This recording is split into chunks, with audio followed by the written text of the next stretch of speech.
প্রত্যেকটি নেতাকর্মী, প্রত্যেকটি তাদের পরিবার এবং সারা বাংলাদেশের সাধারণ মানুষ সেদিন স্বস্তির নিঃশ্বাস ফেলেছিল।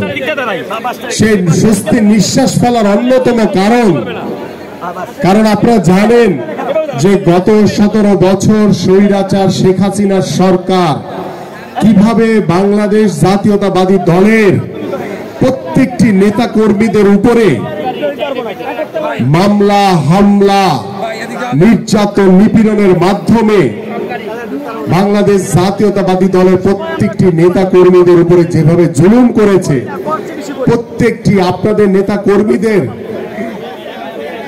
প্রত্যেকের পরিবারের উপরে যেভাবে জুলুম, নির্যাতন, নিপীড়ন চালিয়েছে, সেটা বলে ভাষায় শেষ করা যাবে না। আপনাদের প্রত্যেকটি নেতা কর্মীদের নামে লক্ষ লক্ষ মামলা দেওয়া হয়েছে। আমাদের প্রায় 60 লক্ষ নেতা কর্মীদের বিরুদ্ধে মিথ্যা গায়েবী মামলা দেওয়া হয়েছে।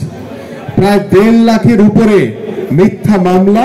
গণমাধ্যমের কোন ব্যক্তি সত্য কথা বলতে গেছে, তখন তার বিরুদ্ধে মামলা, হামলা, তাকে হয়রানির শিকার হতে হয়েছে, তাকে জেল খেটতে হয়েছে।